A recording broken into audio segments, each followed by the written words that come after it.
just doesn't sound very loud.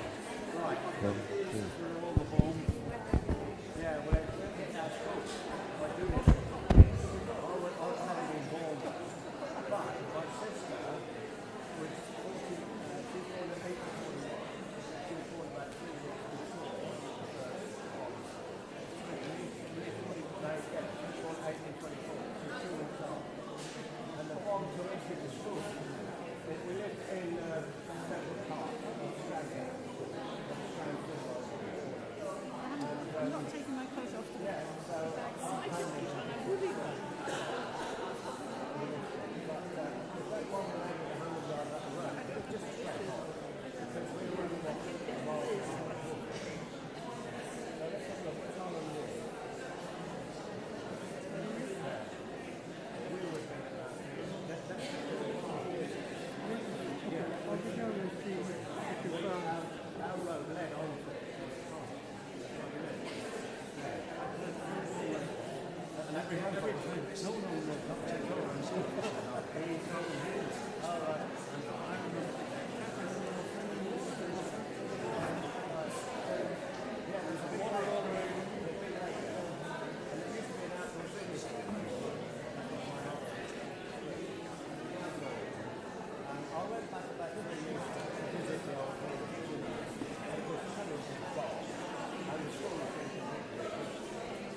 They were in range, and so in 1941, there were two bomb raids. And you know St. George's Market? No.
Yeah,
Okay, good morning everybody, good morning.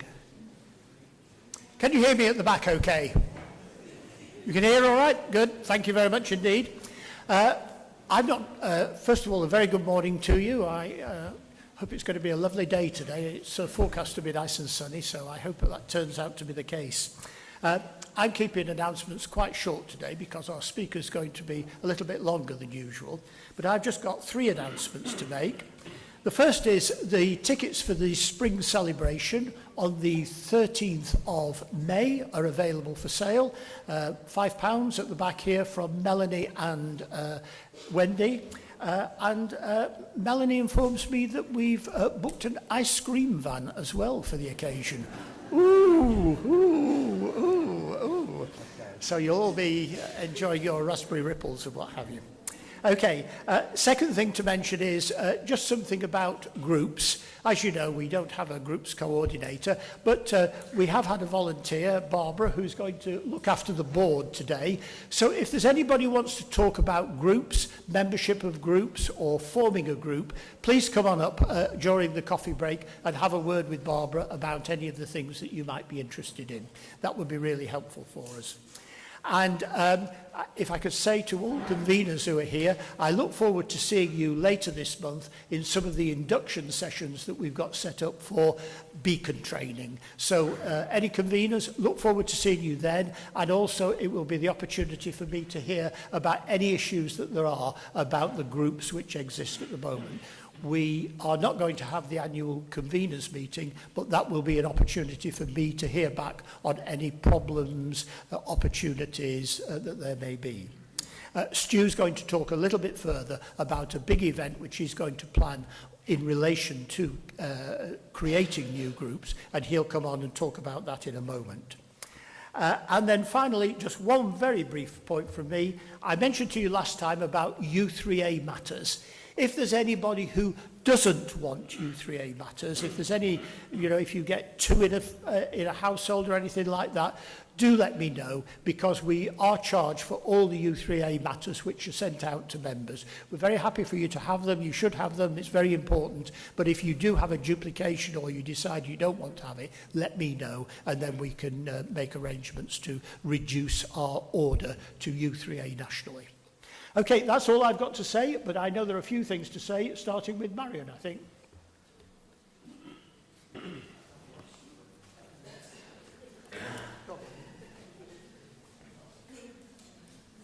Thank you very much indeed, Ian. Good morning, everybody. For the next 2 minutes, I have not my U3A hat on, but my Wendover Society hat on. So I hope you'll bear with me.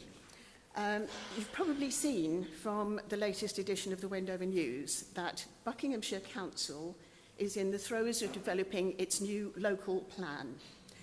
That's the plan that will determine where major development goes across the whole of Buckinghamshire for the next 20 years. In that 20 years, Buckinghamshire is required, it's not chosen, it's required to provide an extra 95,000 homes. Currently, on the Bucks Council website, there is what they're calling a community engagement, effectively a survey. They've published maps showing potential sites or sites for potential development right across the county, obviously including Wendover. We are asking as many people as possible to respond to that survey. Time is tight, I'll tell you about that in a moment, but we really do need a hefty response from Wendover about the proposals for Wendover itself. There are links to that survey in the Wendover News, on the Parish Council website and on the Wendover Society website. I have to say, the maps are not easy to navigate. So if you can't navigate the maps and you can't see exactly what's there, please just write and express your views about further development in Wendover. There are 3 sites in particular that I'll draw your attention to. One is the potential possible maybe closure of RAF Halton. We keep getting mixed messages about that. The second is the field on the left of the Tring Road as you go out of the village where the new cricket pitch is, where they're suggesting up to 1,000 houses. And the third is a development in Stoke Mandeville which touches pretty well the boundary of the Wendover parish. So the fear there is possible coalescence, Stoke Mandeville, Wendover, all merging into a greater Aylesbury, which is not something that personally I would like to see. So you may be in favour of this development, you may not, I don't know, and I'm not trying to influence your views. But please, whatever your views are, do respond. If you can't manage to respond online, write a letter, address it to the Chief Executive at Buckinghamshire Council, at their council offices on Gatehouse Road, and express your views, tell the council exactly how you feel about what's being proposed for Wendover and anywhere else that you're affected by. One big problem is that the deadline for responses is 11.5 days from now. It's the 16th of March at 11:59 p.m, so, which seemed a bit ridiculous. Why they didn't say midnight, I don't know. But please, if you can, respond either online or in the form of a letter. Let the council know what you feel, in favour or otherwise. And just one final point, you'll see in the Wendover News that there was a mention of a public meeting on the 19th of March. That's been postponed because we don't have enough information to put to you. We will have a further meeting, a public meeting, probably July, August time, when we've got much more information, and we hope you'll all come to that as well. So please respond is the big message. Thank you.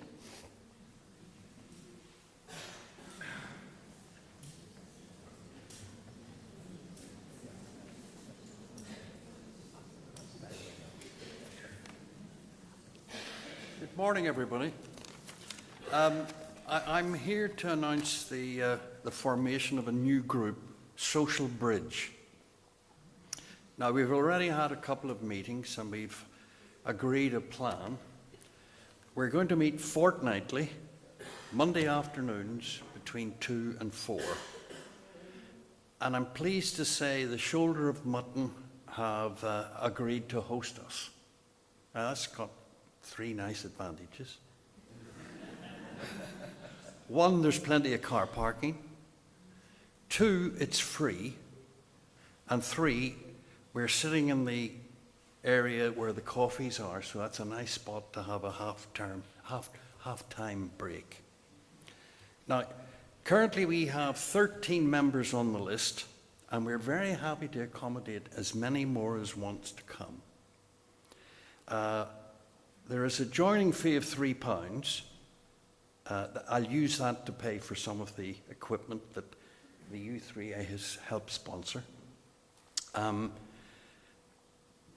And if the Shoulder of Mutton aren't planning to charge us any fees, it entitles you to life membership.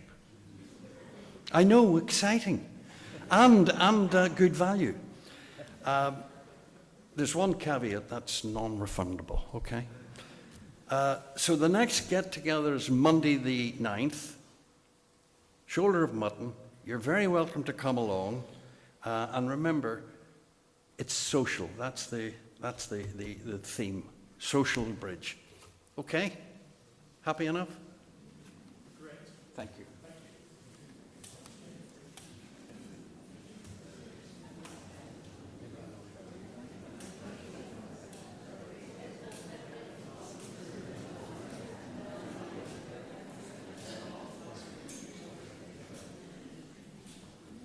Hello. I've come to talk to about you very quickly, which is part U3A and part library.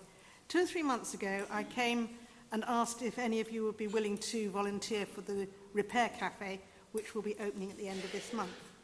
We were knocked out by the response. I can't thank you enough. It was absolutely wonderful. Last Saturday, we had a meeting for all volunteers as a sort of briefing, and loads of you came. We were thrilled to see you. I cannot tell you that the atmosphere in the library room where we had the meeting was so enthusiastic and positive. It was just such a joy to be there. So huge thank you to everyone that's volunteered.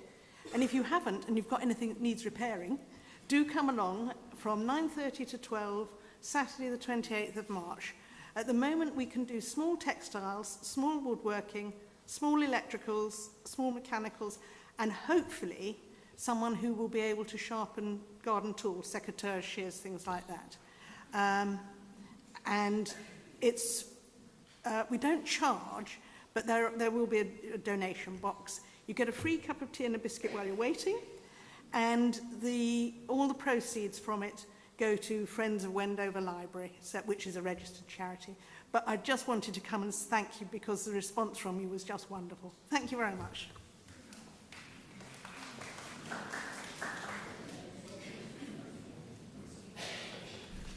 Good morning, Belinda Horn, travel team. Our Bodleian Library trip next Wednesday. Hopefully everybody has got the details.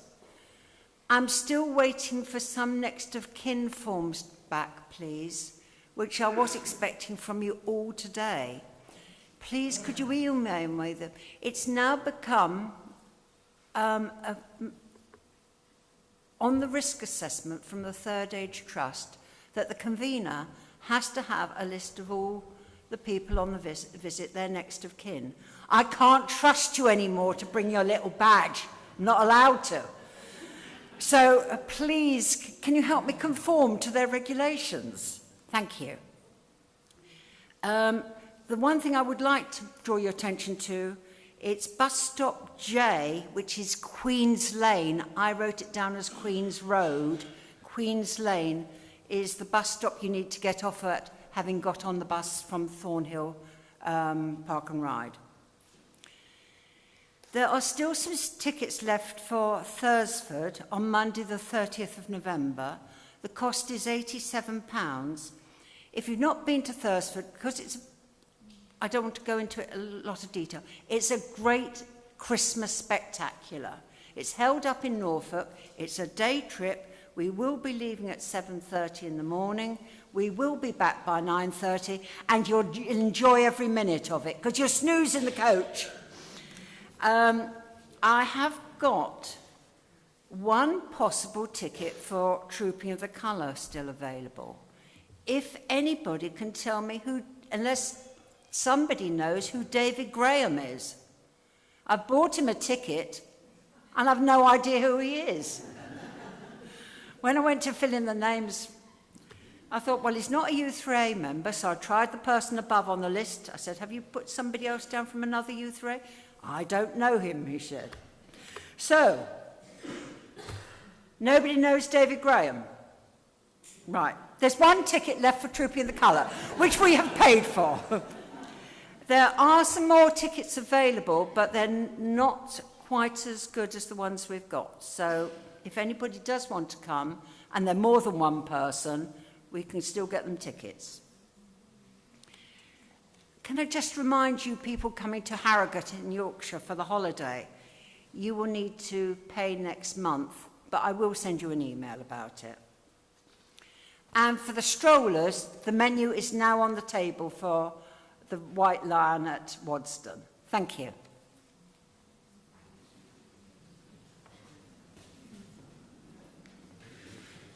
Morning, ladies and gents. Bob Reed.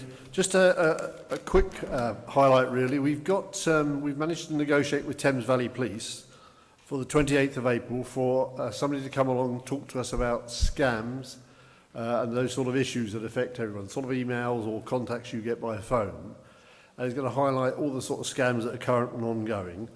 That will be at St Anne's Memorial Hall on the 28th between 2 and 4. And as our friend Michael McIntyre says, beforehand I'll send out a send to all email just to remind you of that and to highlight it. And it'll also be in the newsletter from the chairman. Thank you.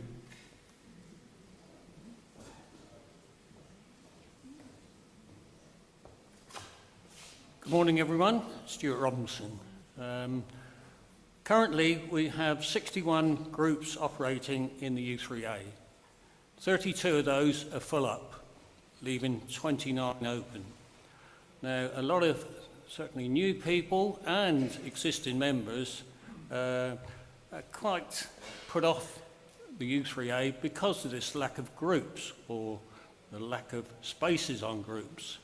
So, on the 30th of April, in the afternoon, 2 to 4, Linda Whipsred and myself are going to hold a conveners workshop at St Anne's Hall. And what we're going to do, for those people that come along, we're going to take them through everything you need to know about being a convener, how to start a group, etc., etc. So please come along. I'll be doing another announcement next month because time's short today. Thank you.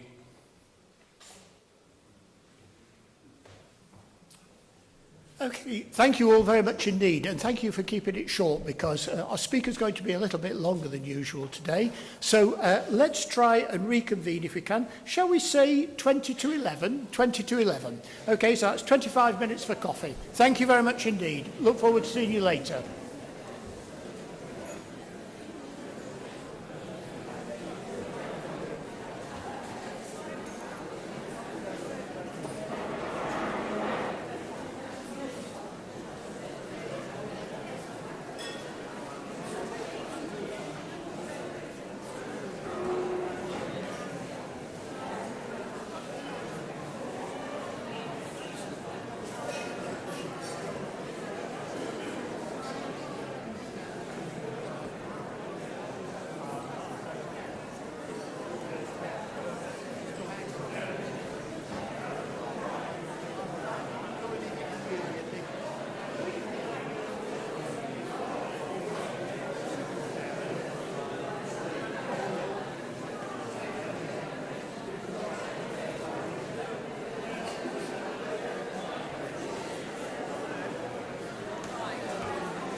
Jim. This is John. I'm John Benjamin. Oh, we've got the same problem.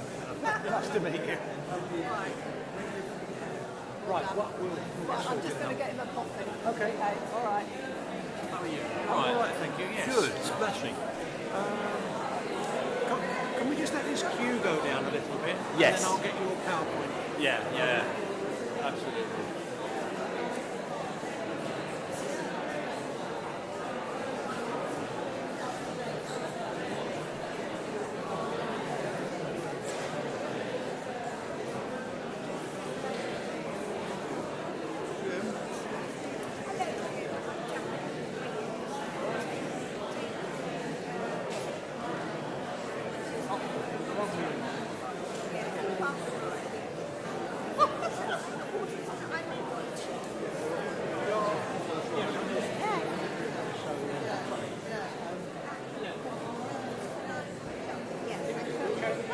Well done, you. Well, I was really pleased about it. I mean, it's what, 15 or something, 20. And then my friend, down in Southampton, she said, oh, I'll give you No. Oh, okay. What would you like? We would like some photographs for sort of publicity. Yeah. Okay. Wendover News have suggested it might be a good idea to get one of you talking. Yeah, that could be done without just the back of your... Okay. So what I might try and do is I'll go up in the pulpits. Yeah. And then we can sort of, I can try earlier, if we can sort of get it angled right, I can get you... And the image that I'm showing. Well, I can do one of those, and also we can get you and that little part of the audience. Okay. Well, obviously, I'll do whatever you want to do. So we take a series of different shots. It's always true. But then, if you take half an hour to make one of them, yeah. Well, that's the theory. Hello, sir. How are you? Has somebody got your coffee? It's been got for me. Thank you very much indeed. Better sound system. It's all right. Don't take it literally. Quite. So, I tend to wander around a little bit. That's all right. That's why it's yes, on the left hand. That's the right thing. Hopefully it's better than the National Trust one which I had in our... Yes, I know that one. Yeah. If you stay in your pocket, and Well, I've got a little inner one. Oh, there we are. No, let's see.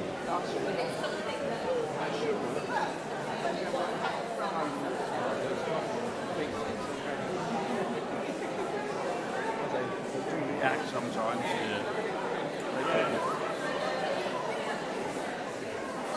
Alison, yes. Very kind. Are you all set up? More or less.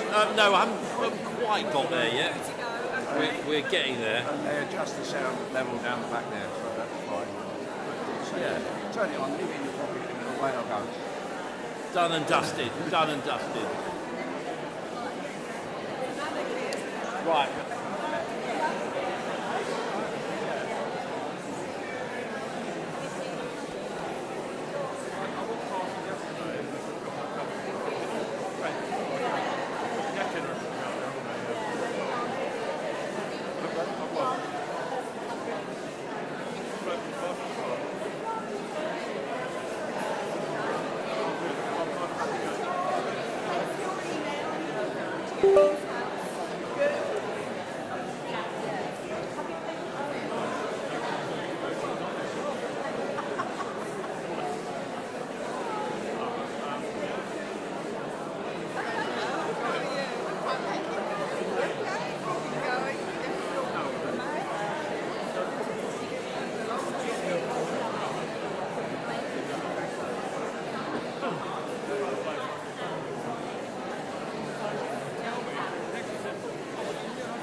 your mic dealt with by my end or your end? Is it? So it's switched off at the moment, so no one can hear me at the moment. I take it.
those photos now.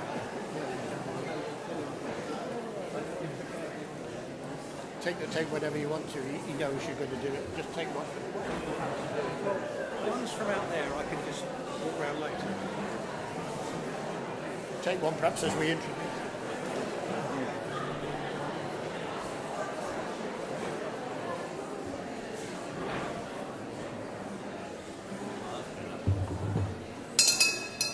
Okay, everybody, can we all settle down?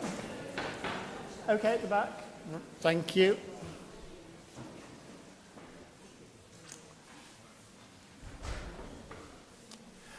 Great, everybody. Thank you very much indeed. It's my great pleasure to introduce John Benjamin, who's going to talk to us about Fabergé. John is a very distinguished expert, and I was really sad to hear that John told me that he's retired now from the Antiques Roadshow. But oh, do you see that? You got a lovely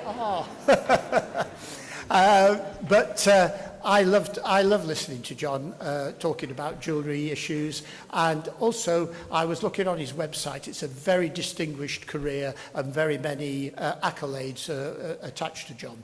So without further ado, John, over to you and Fabergé.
Can you use the mic?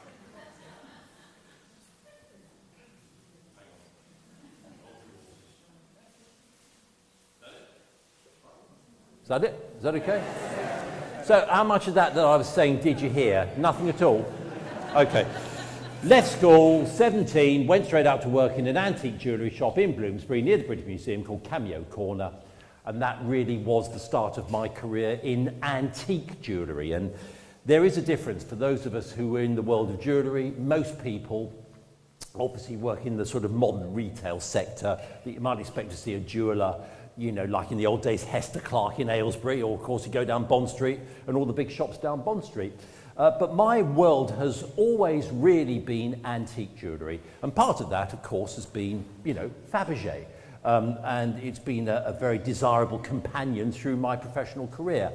And it's quite interesting being on the Antiques Roadshow. I'm not going to talk about myself on the Antiques Roadshow, but I'm going to talk about my esteemed colleague Geoffrey Munn on the Antiques Roadshow. Geoffrey's the man who came across that flower study a few years ago that he valued at £1 million. Now, I've known Geoffrey since 1972 as well, because he started his career in the same week that I started my career, which is very odd, really. And I'm very interested to see Geoffrey's response when it is evident to me that he's looking at a piece of Fabergé, because he doesn't so much sit there, he starts floating. And you can see the excitement that he feels. You know, it's a classic situation. Some woman brings in a brooch that she's bought in a car boot sale, a pink heart or something like that, shows it to Geoffrey, and you can see Geoffrey start to levitate.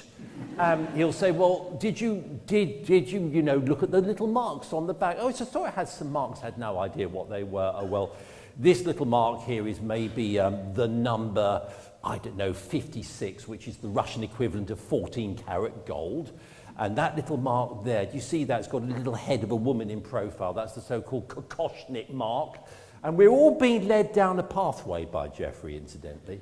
And you see that mark there with that name? Yes, well, that's Fabergé. And suddenly, there's a gasp, because it's the name Fabergé. And it's quite interesting, on the Antiques Roadshow, there are a few names that get people motivated. Shall I tell you what they are? It's quite interesting, this. Anything by Beatrix Potter. Yeah, you got Mrs. Tiggywinkle, first edition. Give you a few more. Stife teddy bears.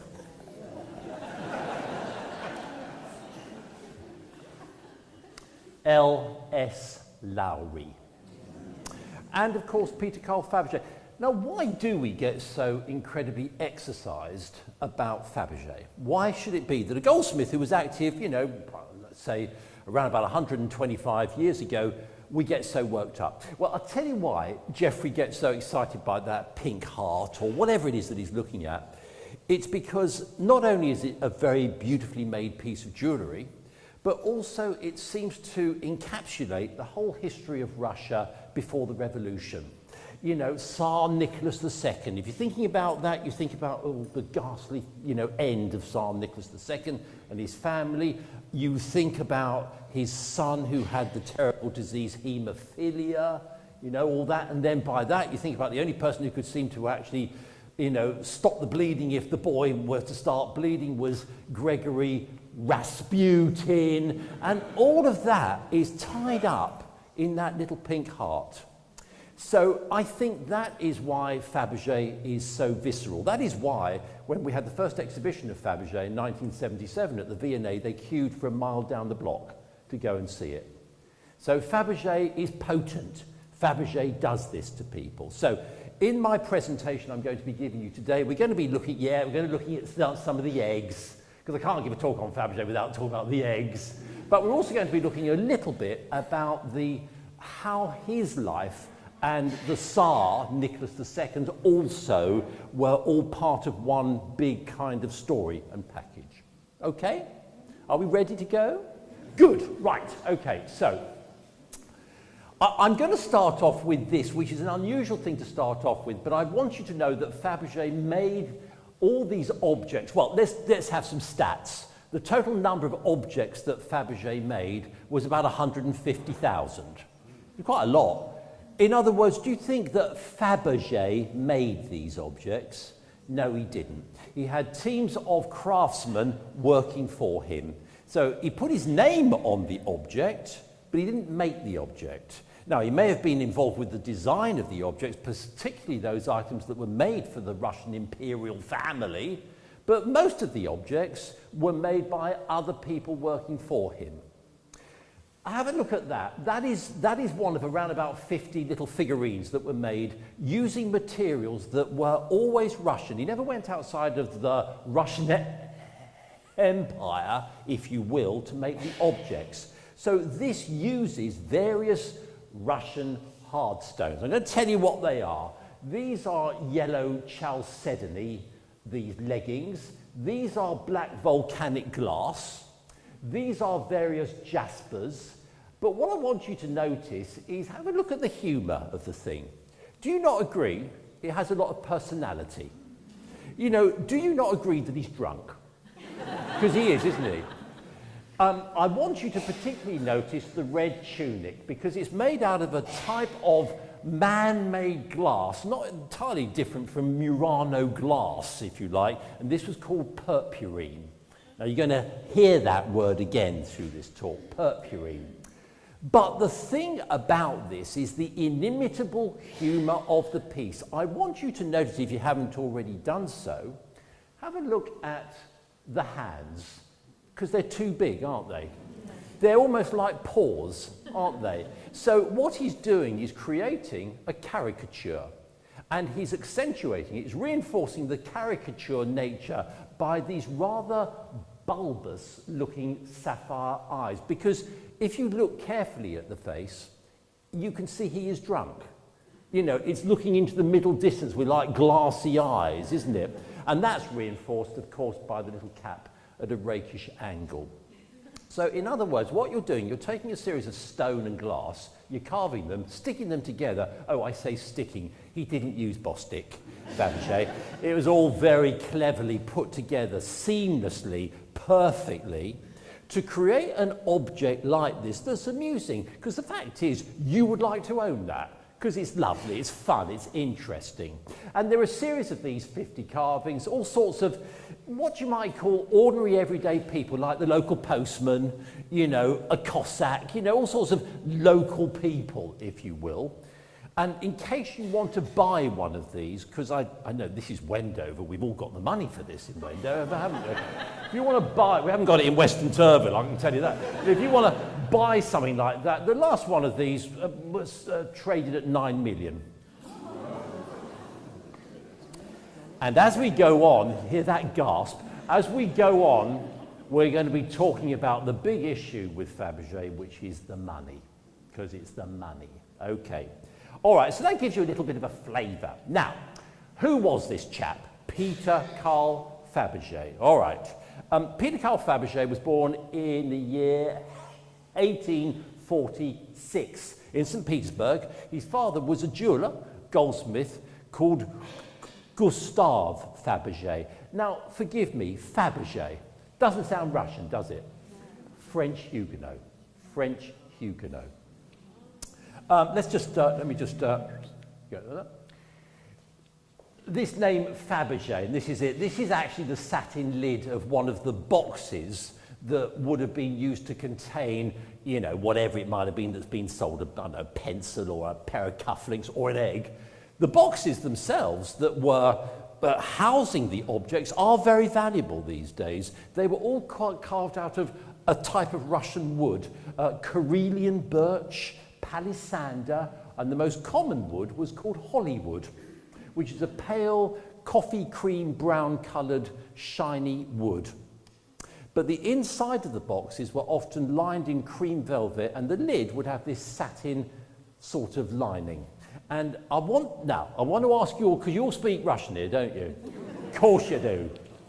Now, should we just go through these words together? Right, what's that one? Well done. What's that one? St. Petersburg. Well done. Okay. What's that one? Well done. That one? Now that's interesting, isn't it? Odessa was part of the Russian Empire. What's that one? Was part of the Russian Empire. What's that one? Who said, is that London? Right, lady in pink there. The only shop that Fabergé maintained that was not in Russia was, guess where? Old Bond Street. Why? Why have a shop in London? Well, because actually we quite like Fabergé here. And I'd like to ask you, who were cousins of the Russian royal family? The imperial family were our own royal family. And they quite liked Fabergé too. And they would buy up these little hard stone carvings and things and take them to the little menagerie of these carvings at somewhere called Sandringham. And it's quite interesting that, because the London shop was run by two men, Mr. Bow and Mr. Bainbridge. And Mr. Bow and Mr. Bainbridge really were very clever salesmen. The total number of pieces that were sold in the London shop was about 10,000 pieces. It's quite a lot, really. And who were buying those pieces? Well, shall I tell you who was a very good buyer of Fabergé? At his house called Waddesdon, the Rothschilds. And apparently the story goes that he would have parties at the weekends. His Leopold de Rothschild would have a party and invite the great and the good, and he would order from Fabergé, from Mr. Bainbridge, things like little cigarette cases. And as his guests were going to bed on a Saturday night, he'd slip the cigarette case into the side pocket. Isn't that nice? You're just going to bed and someone pops a little cigarette case in there. And the colours were always going to be the Rothschild colours of chartreuse yellow and navy blue. Do you have a little stripy cigarette case or whatever it was? So that's the kind of client that they were selling to. So 10,000 objects sold here in London out of 150,000 pieces, which is quite a lot of pieces too. All right, so there's the Fabergé name, but the most important part of this satin lining to notice is, of course, the Imperial Romanov backed. Have a look at it, have a look at the design. Two little sort of eagle heads, one facing west, one facing east. The Russian Empire stretched really across the world. And it informs us a lot about what's happening today, actually. Right, so there we are. Now let's have a look at the father, Gustave Fabergé, worthy, middle class, not very successful, jeweller, goldsmith, silversmith, working in St. Petersburg in the mid-19th century. There he stands with his wife. Not much is ever written about him. I've done a little bit of research on him, and really the kind of output of his shop was really not very exciting. I'll give you a good example of the sort of stuff that the father was making. That bangle, I have to tell you officially as an antique jewellery historian, that's a boring piece of jewellery. Now, if you like it, you're wrong, it's boring. It looks a bit like a kind of manacle, like a handcuff. You know, it's dreary, it's boring, it's just not a very exciting piece of jewellery at all. But that's what the father was producing, this kind of fairly, dare I say, predictable looking antique jewellery. When his son was born in 1846, it was remarkable how much the father inspired the son. And this is very rarely talked about or written about, because when Peter Carl Fabergé was born, by the age of about 6 or 7, apparently he used to go down to his father's workshop and pick up pencils and do drawings of items. He was copying items. And the father, now usually a father, particularly in those days, might be quite intimidated by this rather precocious little boy, not Gustave, because what he did is he actively encouraged the boy. And as the boy got older and he got more of a sense of prowess, of how he was very creative in his mind, he did everything in his power to kind of nurture the talent. Now, it turned out that he had a workman working for him, the father, called Hans Pendin, who was a Finn, a taciturn, 6'4", miserable man. But what he said to Pendin is, look, Hans, I would like you to mentor my son. Teach him all the skills necessary to become a goldsmith. So by the time that Fabergé was 13, 14, 15, he's learning about all the skills. Now, what are the skills we're talking about? Well, I don't know, engraving, hammering, repoussé, niello decoration, all that black material on the top of silver snuff boxes, and enameling. Gemstone setting, gemstone polishing. By the time Peter Carl Fabergé reaches about the age of 18, 19, he also, the father, sees that the boy's got so much talent that he's also got a very good business brain. And what he does, he pays for the boy to go out of St. Petersburg into Europe. And the boy goes to business school in Frankfurt. And he visits all these different cities, such as Paris and London. And London becomes his favourite foreign city. And when he comes to London, he goes to where? The British Museum. And he looks at all the wonderful treasures. And when he goes to Paris, where does he go? The Louvre. And he's looking at all these wonderful neoclassical treasures, and he's absorbing it all like the proverbial sponge. And when he finally goes back, home again to St. Petersburg, he's the finished product. And the father sees the talent of the boy and says, I'm going to retire, you take over the running of my business. And the rest, as they say, is history. Right, so that gives you a little bit of the background.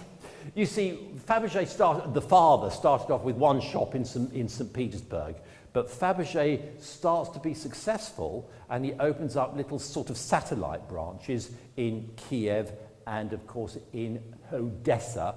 And he does so well that he has a much bigger shop in Moscow. Now this here, as you can see here, is actually the Kiev shop. Now, forgive me for saying, but wouldn't you like all those little boxes there, all filled with little Fabergé knickknacks? But that is the look of the old shop in those days in Kiev, which is only really a little satellite shop, if you will.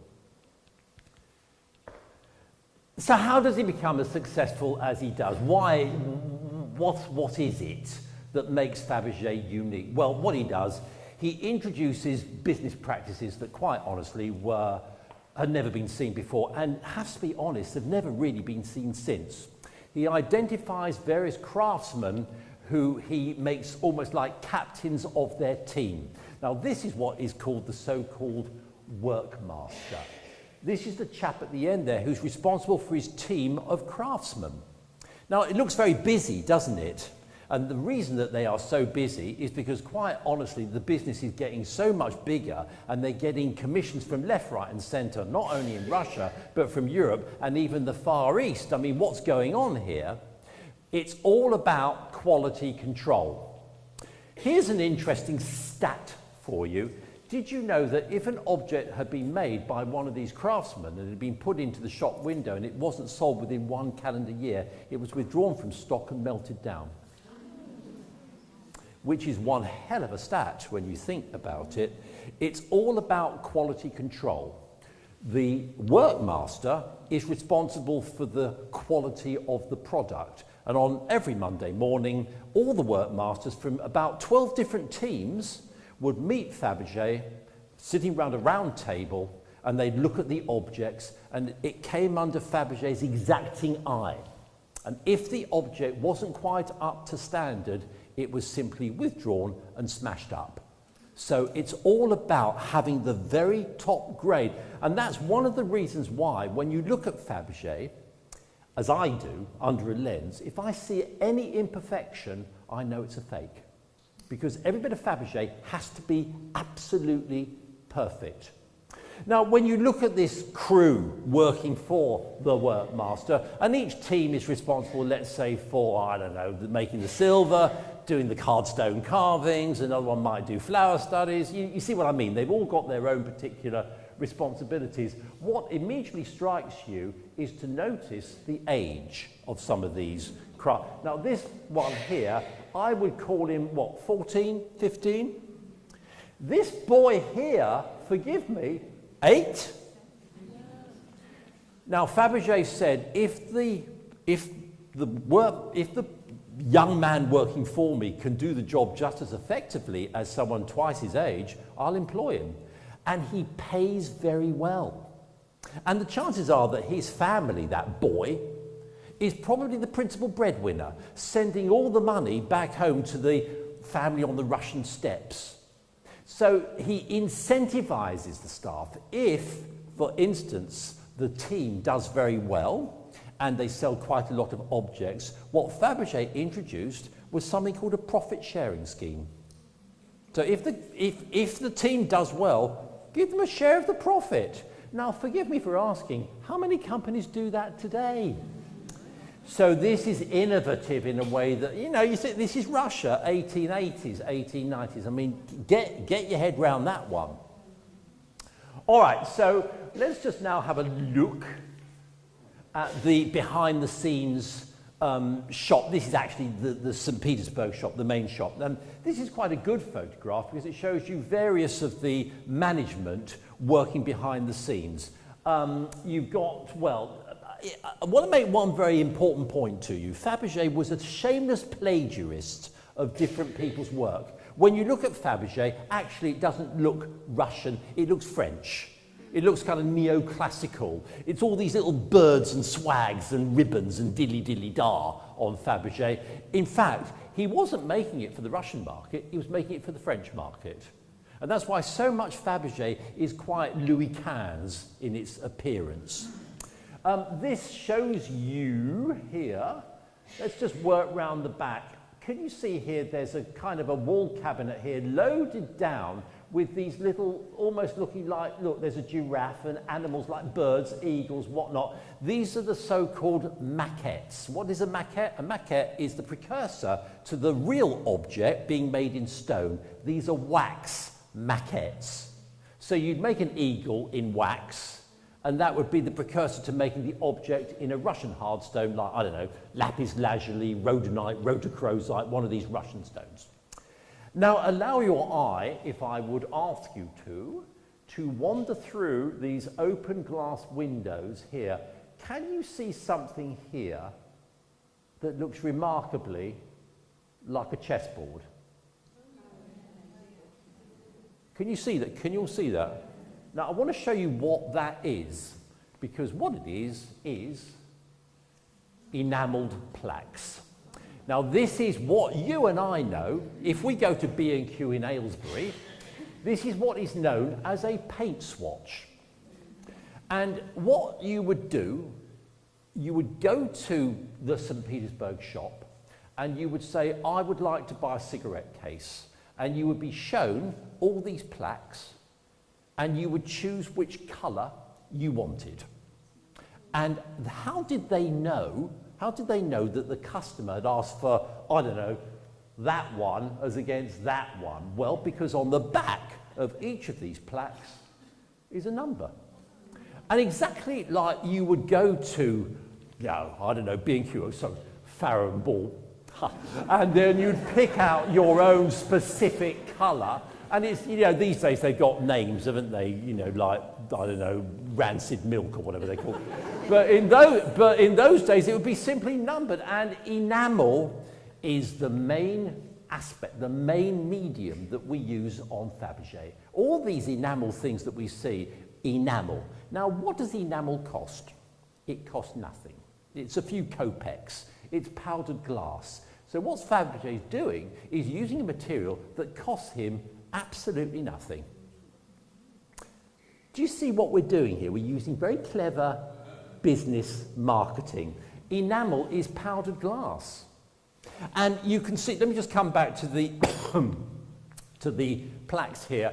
Incidentally, question for you. Could I have some water, if I may? Thank you very much. What do you think the most popular colour was in Russia at the end of the 19th century? Purple? No. Blue? No. Lady in pink who got London right? No, you're wrong. Anyone? Gold? No. Most popular colour was white. It was just neutral. White was by far the most popular colour at that time, which is why, if you think about it, there are so many white enamel examples here. You will notice that on the back of them, they've got these little wavy lines and all sorts of things. This is called guilloché. This is a technique where you build up layer upon layer upon layer of colour, and it goes into a kiln, you heat it, it goes into a kiln at 600 degrees centigrade, and then you withdraw it, and then it cools. Then you put another layer down, and you put it in the kiln, and it goes on and on and on. You get this thick sandwich of enamel colour on this rather attractive, thank you very much indeed, on this rather attractive guilloché background, as you can see there. And really, that was it. I mean, I suppose I could show you, all right, look, there we are. You've got the kiln manager, puts in this case, do you know what he's putting into the kiln at 600 degrees centigrade? A vodka cup. We all need our personal vodka, particularly at the moment, we all need a vodka cup. And he's putting it in at 600 degrees centigrade. And he's very well paid, this bloke, because he puts it into the kiln and then it's removed and he builds up maybe 6 or 8 layers of colour to come up with the finished product. And, thank you. And should we show what we might actually finish up with after it's all been enamelled with all these different layers of colour? I'll show you a good example of a very fine piece of enamel work, which is that. Now, how many of you recognise that? Because in the collection of His Majesty the King, this particular one, it's a cigarette case, as you can see here, that was actually formerly owned by King Edward VII. And inside this, cigar case, cheroot case, there are still the original cigars that were smoked by King Edward VII. And I want you to look at the colour. Now, I know it's only a slide, but look at the depth of blue. Look at how much integrity the blue has got. The guilloché, you can see the wavy lines. There's a diamond thumb push, but look at the diamond snake, a cobra, that sinuously, languidly goes all the way round the front and the back of the case. You will notice that the tail of the snake is being grasped in the cobra's mouth. This is a symbol of eternal love. And when you think that this was a personal gift between King Edward VII and Mrs. Keppel, it's a bit naughty. It's a little bit naughty, this piece. And the interesting thing is it was given to the king by Mrs. Keppel, and when the king died, Queen Mary gave it right back. gave it right back to Mrs. Keppel. And then it bounced back to the royal family again, because Mrs. Queen Mary ultimately asked for it back again. So there we are. It's a piece of, it's like a hot potato bouncing around this thing. But there we are. That is a very lovely piece of Fabergé in the royal collection. Now, I will tell you this, speaking on the commercial side, with Fabergé, who owned it, who was the owner, the provenance is key towards the value as well. More of that as we go. So the years go by, and we reach the year about 1884, and Fabergé's success starts to percolate all the way through, this time to the Russian imperial family themselves. And the Tsar is, at this point, not Nicholas II, but his father, Alexander III, tall man with a long beard, hears about this rather precocious young man.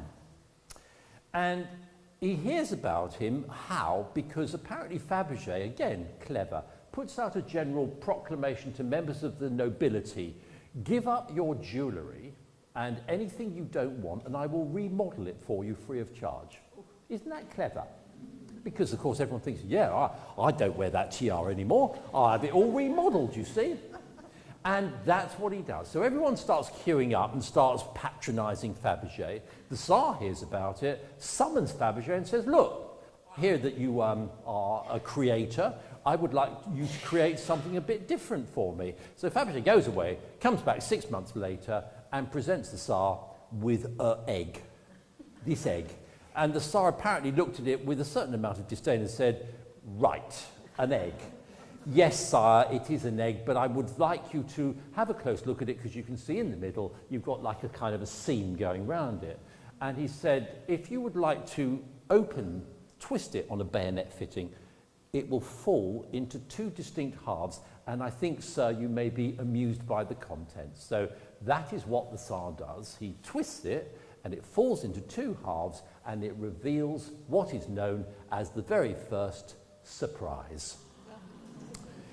A hen sits broodily over its brood of eggs, you see, and the Tsar, of course, is captivated. I mean, wouldn't you be? He's captivated, particularly when Fabergé says, sir, if you'd like to lift up the body of the hen, you will see underneath it there is another inner surprise, which was a diamond and ruby imperial state crown, little miniature, which interestingly doesn't exist anymore because the Tsar didn't like the colour red because of its association with blood. And that's gone missing. But that was the very first egg of all. And at that point, Fabergé gets royal patronage. And Fabergé's, what happens, the Tsar says, I would like you to make an egg every Easter for my wife, the Tsarina, Maria Feodorovna. And that is what Fabergé does. And that is why he became so incredibly successful. Because as soon as you get royal patronage, everybody starts queuing up. And all the, the cousins are over here and all that. They all start to want to have, and his success goes worldwide. He even gets commissions from, the King of Siam, and he gets Légion d'honneur in France. And frankly, he becomes the leading goldsmith in the world. All because of this clever ruse, I'll do your jewellery free of charge. Clever, isn't it? So, doesn't he look like George V? Do you not agree? So, Tsar Nicholas II photographed around about the start of the First World War in 1914. Now, I can go on at length about Tsar Nicholas II, his unwillingness to understand what his role actually was as the guardian of the people, how he saw himself as a godlike figure as the Tsars were. I mean, it's a whole big psychological jamboree bag, I can tell you that. But the reason I want to show you this photograph is to look at what's in front of him. You will see a series of what looks like photograph frames, would you agree? Should we have a look at one of those frames? This is, now, do you remember I said that Fabergé doesn't look Russian, it looks French? Do you see what I mean? I mean, all that's missing there is a couple of kissing lovebirds, really. All these kind of swags and garlands and bows and gold, not only one colour of gold. If you put copper into gold, you make red gold. If you put silver into gold, you make green gold, all sorts of different colours of gold. But really what I want you to notice are two things here: the enamel decoration in robin's egg blue and the photograph. Because the photograph is of the boy, the Tsarevich Alexei, the boy who, it turns out, through the line all the way to Queen Victoria, has this horrible, terminal, ghastly disease called haemophilia. And you can see he's a naughty, impish boy. And what he liked to do more than anything else was climb over trees and all this kind of thing. And he was followed by literally a coterie of Russian sailors, because if he fell and banged his arm or scraped his knee and started bleeding, that would be it. So there is a photograph of the sweet little lad. I think it's very poignant, actually. Anyway, there we are. So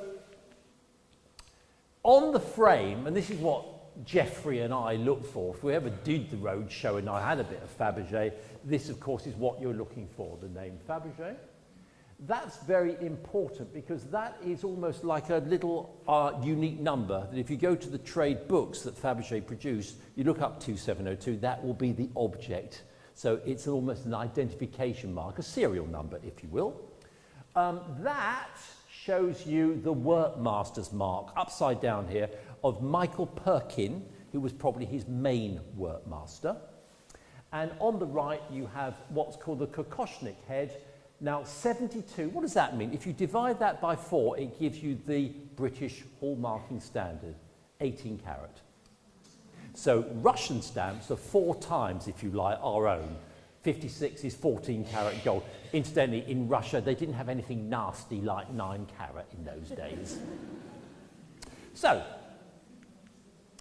I would like you to imagine that you are a very successful businessman, sir, as you probably are, on the Nevsky Prospect, and the year is about 1900. Now, imagine, for instance, that you are a prosperous, successful man, and you want to take yourself off for a perambulation down the Nevsky Prospect. The chances are you will have a Malacca cane, and the handle of it will be provided by Mr. Fabergé. What is the handle? Carved Siberian jade. Remember, all the materials come out of Russia. Carved with this kind of acanthus leaf scrolling decoration, enamel band and a gold ferrule, also with this matching design with diamond tippings. But look, the base of it is a simple iron screw that you just screw into the top of the Malacca cane. So you're walking down the high street, how do you do, you know, as you would. It's time to go back to the office. You go back to the office and oh, I'm thirsty. Now, you don't get your cup of tea yourself. You will summon one of your staff, one of your slaves, to do the bidding for you. What is it that you use? You don't shout through the doorway. No, you would use something called a bell push. These little bell pushes are made at the time when the new invention called electricity is starting to appear. So these little bell pushes became all the rage, and have a look at them. Enamel and hard stones. Look at this, I love this one. What's the dark blue stone? Lapis lazuli. Look at the buttons, little moonstone buttons and rose quartz buttons. And I love this one because you've got 4 buttons to press. So you get 4 slaves doing your bidding all at the same time. Boing, like that. Now I have to tell you, if you want one of these, don't even ask the price of them because they're just kind of crazy. I mean, you get them in different, obviously some of them are cheaper than others, but a hardstone one will be, I would say, $500,000, that sort of figure at the moment. So there you've got these bell pushes. So, all right, so you've got your cup of tea, then you think to yourself, oh, it's 4 o'clock in the afternoon, I'm going to go off and play a game of cards with a group of pals. So you go off and you go to, you know, where a game of cards is being played. You sit down, this gentleman, and he removes from his inside pocket what you and I would call a cheroot case. Now, actually, that is not covered with colour or decoration. It's got this rather strange, almost like leather textured effect. Now, that's amusing, that, because it turned out that the kiln manager put in a cigarette case like this into the kiln too long. And when it was removed, it had this surface decoration on it that was a mistake. And it was presented to Fabergé, who said, you know something, I quite like it. Why don't we sell it and give it an exotic name, because people will buy it. And he called it Samorodok, a kind of a Turkish Samorodok. And everyone wanted to buy it because they thought it was a new technique that Fabergé had invented. It was a mistake. That's all it was.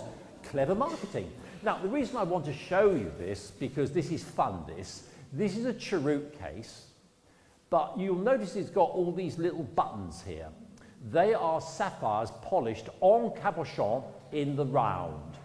Now, at the back, you've got a pencil with a gold sleeve with a sapphire end, because don't forget, if you're playing a game of, I don't know, bridge, then you want to have a little pencil, wouldn't you? Now, what's amusing is to notice what the rest of them are for. This one here, when you press the button at the side, it opened up to reveal a compartment for book matches, which would figure, wouldn't it, if you're going to smoke? This one here, you'd open up and it was a container for postage stamps. That one there was the main opening of the lid, and none of you, not even you, are going to know what that one was for. When you push that button, it opened up to reveal a compartment for your blonde tortoiseshell moustache comb. There you are. Everything a gentleman might need. Do you see? It's clever, isn't it? So everyone needs I should say to you, shouldn't I? Your blonde tortoiseshell moustache comb. There we are. All right, so to finish up with, he said, I've got to leave the game of cards. I'm going to the theatre or the ballet with my wife. And he goes to the theatre or the ballet, and he's sitting in a box. He's very important. He's sitting in a box at the front. Now, if you and I go to the theatre and we're sitting at the back, in the seat in front, you've got a slot with put 50 pence in, and you get those red plastic opera glasses, don't you? And they never work, do they? Have a look at a pair of red plastic opera glasses a la Fabergé, 1890, and you will agree it looks slightly more, well, I'll let you make your own mind up about that. So, enamelled in pink with rose diamond rococo scrolling decoration. I mean, a tour de force of over-the-toppery, you will agree.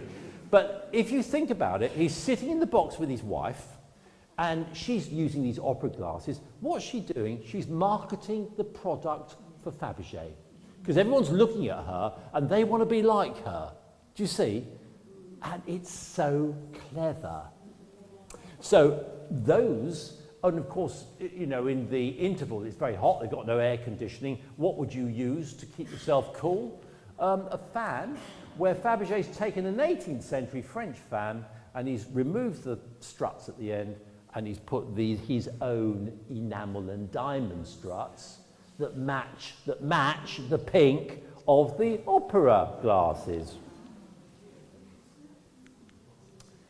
He didn't particularly like jewellery. It's very odd, this, I have to tell you. He wasn't that happy, he wasn't thrilled with jewellery. He didn't particularly like jewellery.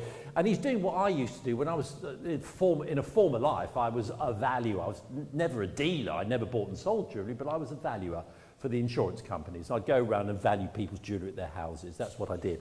And what he's doing, he's going through a parcel of gemstones here. He's sitting at his desk, and the sort of, well, that's the sort of work that the jeweller does, sorting through stones at a parcel. That's what they do. The jewellery that he made is actually very modest looking. This is a gold four-leaf clover brooch that was made to celebrate our own Queen's Jubilee in 1896, 1897, and a pair of Siberian jade cufflinks with ruby and diamond highlights, as we would call it. The most interesting thing about this, apart from looking at the stone, which is a Siberian topaz, is for you to note the original box. That is a Hollywood box. And inside it, you'll see it's got the name Fabergé Moscow. Moscow is the first name, which means it was made in Moscow, not St. Petersburg. and that's the creamy wood of Hollywood. And the most accessible of all Fabergé's jewellery are probably, if I may say, they have an affordability, are probably these things here, little eggies. These were made and sold for very little money in those days. Lots of them were made, and indeed they were often, you find them today, people own these things still. These little eggs, they're only miniatures, they're about that big. Okay, and they were made of stone and silver, and they were enamelled, as you can see here, and they were quite amusing. This is that material purpurine again, with a Cossack helmet on top of it. It's quite funny. Look, Russian Red Cross, enamel. You'll notice there, can you see there what those black bits are? They're damaged, and that's a big problem with enamel. It gets chipped, and once it gets damaged, forget about it, you know, because they can't be repaired properly. But they're these little eggs. If you want to buy one of those, you can still buy them for about less than £5,000 each. It's cheap. Cheap.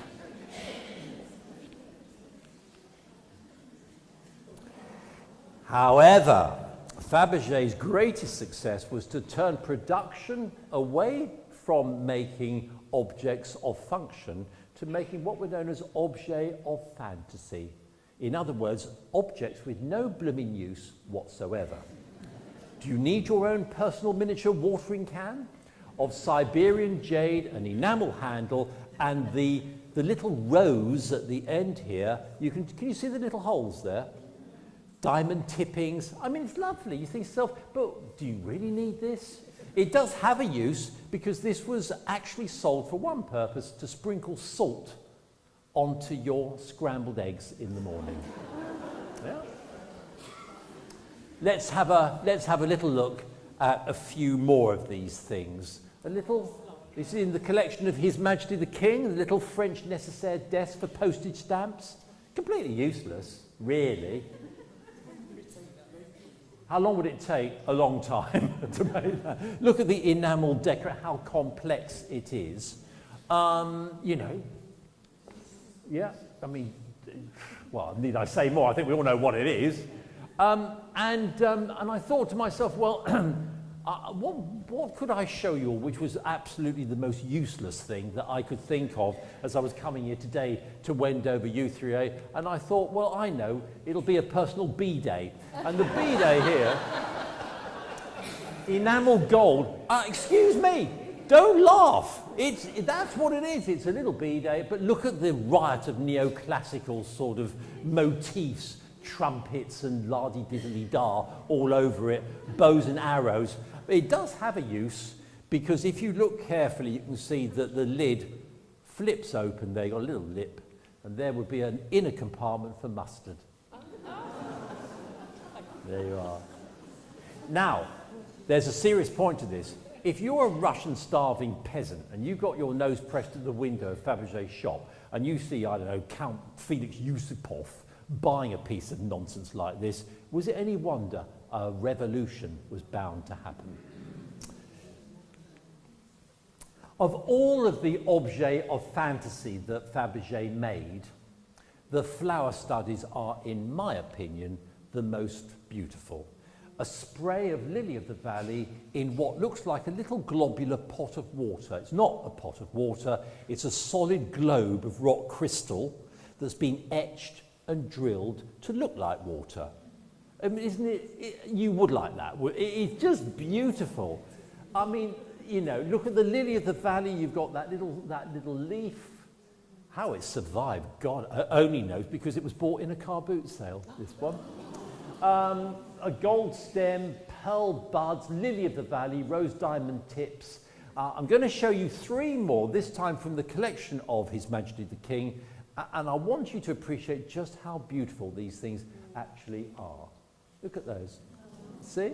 And all the materials are carved out of indigenous Russian hardstones, like calcite, a pink stone called rhodochrosite. All these are Russian hardstones with Siberian jade leaves. And they are so elegant and so pretty. They really are. And of course, the last one that was brought into the roadshow, that's what Geoffrey valued at £1 million. So there we are. The other things that he made, which are amusing, little conversation pieces, were things like this little orangutan. Now look at the colour. Look at the colour, because it looks like the colour of an orangutan, of course, because it matches the genuine counterpart. What's nice about here is to look at, do you remember I was telling you about the paw? That it's too big, can you see? So it becomes a cartoon caricature, you see. And don't you admire the lugubrious expression on his face? You see? Let's just look at a couple more of these, because they are huge fun. They really are. How about these? This little dog is actually a Clumber Spaniel called Lucy, known as Sandringham Lucy. It was a special commission from the King, Edward VII, who wanted to have the dog Lucy immortalised in pink hardstone. But look at the eyes in rubies. It looks sleepy, doesn't it? The ruby makes it look as if it's just lifted itself up from the fireside. The pussycat is black glass. I mean, look at its personality, you see? Now, I was very privileged to handle the sale of a collection of these hardstone carvings a number of years ago. They all went to auction, and they went mad, absolutely mad. And there was a pussycat like this one, and it made £150,000. It was that big. I mean, excuse me, you know. Fabergé loved London. He would often come into London, and he would perambulate around London streets to get inspiration for design. And one day he goes down Royal Hospital Road and he sees these elderly gentlemen wearing these red tunics, and he thinks, my goodness me, that's the colour of purpurine. That's the colour of purpurine. So this is a purpurine, look at this, old age Chelsea pensioner with these gold buttons. Look at the medals. The black obsidian volcanic glass boots. The dog is even more interesting because he's called Caesar. And the king, Edward VII, owned a Norfolk Terrier called Caesar, and that is Caesar. And on his collar, set with diamond chips, I belong to the king. Is that nice? Now, I told you I was going to talk a little bit, not much, but a little bit about the Russian imperial family. This is the Tsarina, of course, Alexandra, a woman of great complexity, it has to be said. I think it's true to say that she never really had a healthy day in her life. She was utterly preoccupied with the anxiety of having a son. Don't forget, the future of Russia is tied up in this lad with haemophilia. So whenever she was photographed, she always looked depressed. So those days, like today, if you always look depressed, the people don't like it, and the people didn't like her. She was foreign. People didn't like her at all, and this weighed heavily. She always used to get daily headaches. If I have a number 1 headache, never come into the room. If I have a number 2 headache, you can come into the room as you walk quietly. Number 3, you can talk to me. That was the level of the headaches that she had. Whenever she was photographed, therefore, she always looked, let's use the word preoccupied. Have a look at this photograph of her. You see what I mean by the preoccupied look? Of a woman who is clearly weighed down with her own concerns. There's the boy, the son, the Tsarevich on the state yacht, the Standard. But you can see it's a woman there who is weighed heavily. Life weighs heavily. And then have a look at this photograph. It's a very rare photograph showing you she's standing on an orange box, apparently, so she wouldn't appear shorter than the 6'5", greasy-haired, womanizing, drunken monk by the name of Gregory Rasputin. And look at the eyes, because he's scary. He's very scary. You know what happened to him? Well, you know, he was all shot and poisoned with mushrooms and la-di-diddly-da. And he said, when I die, the Russian royal family will die with me, and he wasn't wrong. And what's sad, of course, is look at the charming smiles on the girls, the duchesses. So the Russian family has 5 children, a girl, a girl, a girl, a girl, and finally the longed-for son, Alexei. And when you look at a photograph of these lovely girls, look at how pretty they are, and who knows what would have happened to the future of European history if these little girls had been allowed to survive. Isn't it sad? To finish up with, let's now have a look at a few of the imperial treasures. Now, this is a snuff box that was commissioned by the Tsarina, and Fabergé produces this magnificent enamelled snuff box in the 18th century French tradition with enamelled chartreuse yellow decoration, guilloche, diamond sort of bars. I mean, look at it. It's a tour de force of over the top. It really is. But equally, the centre has got a monogram, Nicholas II, N2, and if you press the button there, the whole lid flipped up to reveal a miniature of the Tsar. But what the Tsarina didn't know is that the Tsar knew about this and had commissioned his own personal objet d'art for the Tsarina, and that was going to be maybe the greatest of all the eggs, the so-called coronation egg. Enamel gold, and the coach inside was the surprise. And have a look at it. I'm afraid you can't take photographs of this one, sir, unfortunately, because it's copywritten all over the place. But there you can see the coach, enamelled gold, and it utilises a brand new metal around the wheels called platinum. Platinum. And to give you an idea of the excessiveness of this, the windows were carved out of single slices of diamond. It took a man called George Stein 2 years to make only this. That's all he did over 2 years. And, well, you know, if those of you who like dinky toys, that is one hell of a dinky toy. So with the eggs, I mean, I could go on forever with the eggs, but let's just have a look at another egg. This is the only egg that was designed by a woman. And it's got a feminine touch to it, this one, I think. It's a lovely egg. It's called the mosaic egg.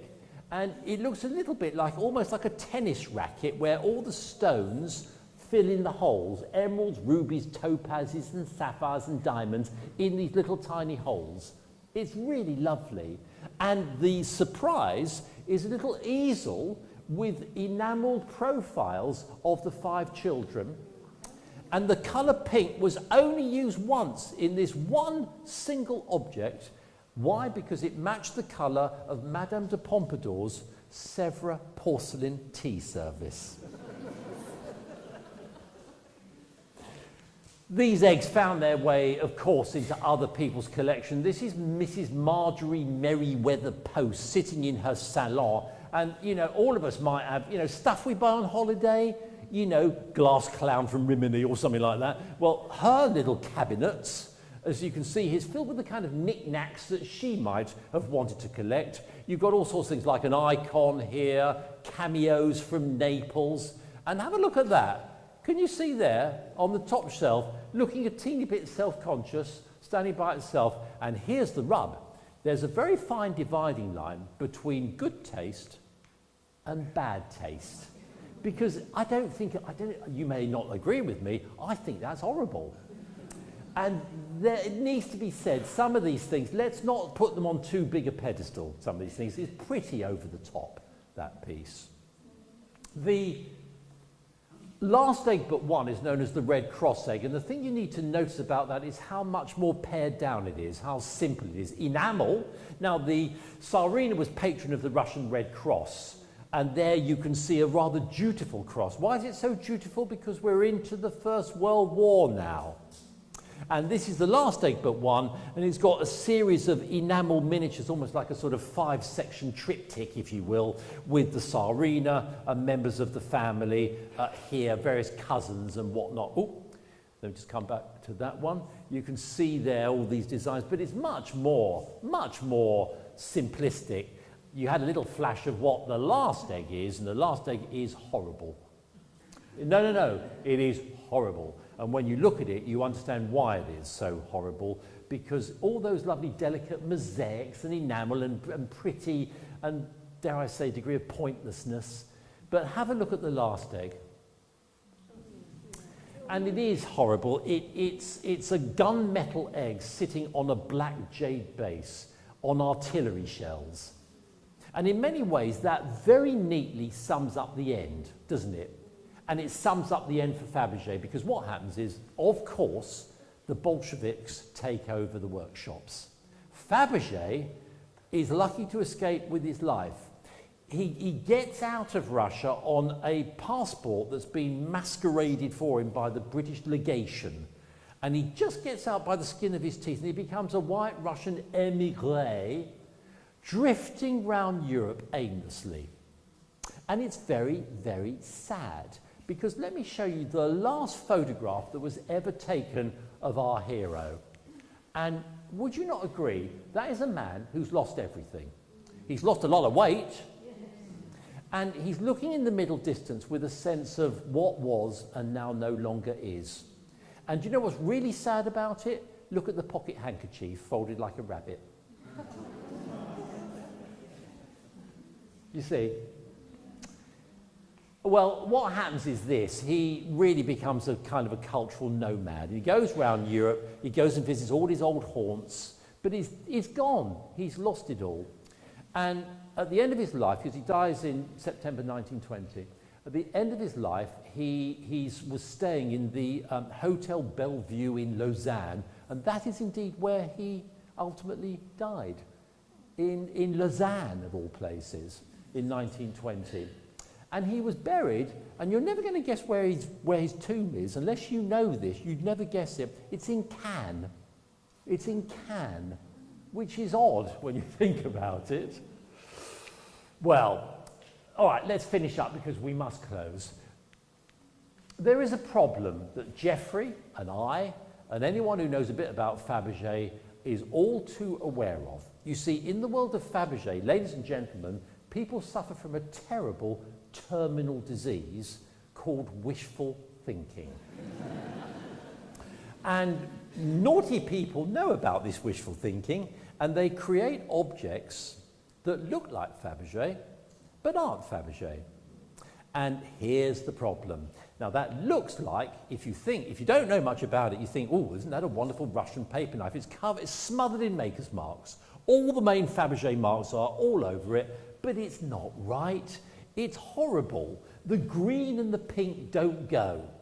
The dog at the end has been stuck in with pegs. I mean, this is a Bostik job, this really is. It's really, really nasty. But of course, if you want it to be Fabergé, then perhaps it is Fabergé. You get to the stage. Now, do you remember I showed you all those lovely bell pushes? You know, here are 3 wrong uns. They look like, you know, buoys floating in the sea. They're badly constructed, they're badly made. Didn't stop a Canadian museum from buying them up. The curator thought he was buying up real Fabergé, and he puts them on display and has an exhibition. And he invites all the great and the good to come along to see the magnificent bell pushes that he's bought. Story goes, chap walks up to him in the interval and says, "Sir, could I have a little word with you?" And he says, "Yes, have you seen my Fabergé bell pushes?" "Yes, I have. I made them." And what the curator did is he put a little sign up, "Caveat emptor, buyer beware." Of course, when you see the real thing, it just stands out, screams at you, 110% right.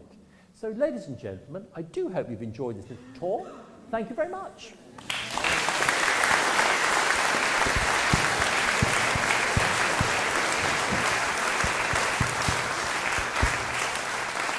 Well, John very kindly said he got time for 2 or 3 questions. So, any questions for anybody? Have we got the roving mic? Yeah, here. Are there any major exhibitions planned of Fabergé's work? Not at the moment. You can go and see, so the question was, are there major exhibitions? You can go and see this. You can see Fabergé. Best place to go, actually, if you really want to know, go to Wartski's in St James's. This is where Geoffrey used to be the managing director, because they have permanent display of Fabergé. Other than that, if you want to see the hardstone carvings, go and see them at the V&A. in the jewellery gallery there. There was, of course, a big exhibition that took place at the V&A a couple of years ago, but that's over with now. But you have to be aware of what's going on at the moment politically, because you cannot trade in Fabergé to Russians because of sanctions. So there are huge restrictions on the trading of Fabergé. You can sell them as long as you know that your buyer is in no way going to be trading it to a potential Russian. Well, that's not easy, is it really? So it's all sorts of difficulties that are affecting the Fabergé market significantly. Having said that, a Fabergé egg, a genuine one, was sold not that long ago, 6 months ago, and made 21 million. So there are buyers out there. Anyone else got a question? Gentleman here on the right. There have been several TV shows and films made involving Fabergé eggs and the forging and theft of them. Have there been any major thefts?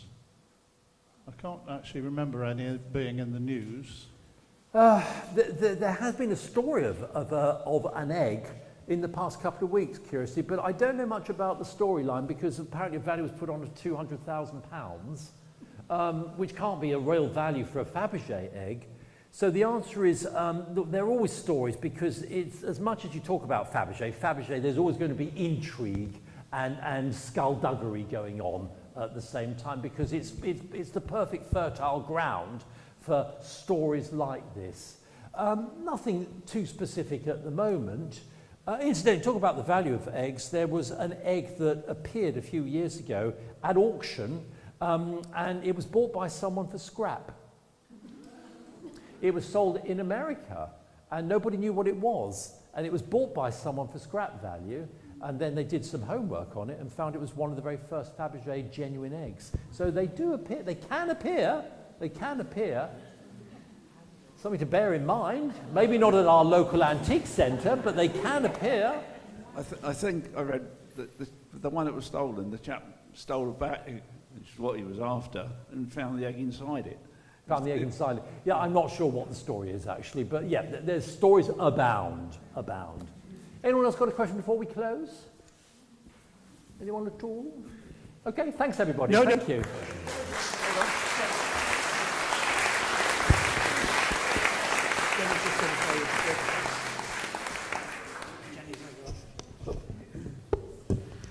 Well, thank you so much. That was sorry, I'm too short.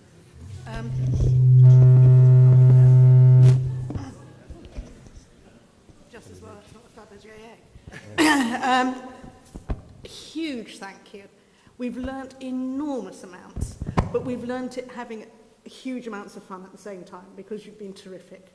So very many thanks. But my goodness, what a lesson in conspicuous consumption. It could be, yeah.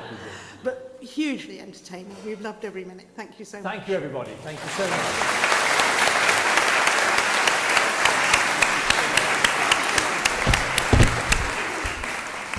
Thank you all very much indeed. Thank you for coming. I hope you've enjoyed the talk and look forward to seeing you all next month on the first Wednesday of April. Thank you very much indeed. Thank you.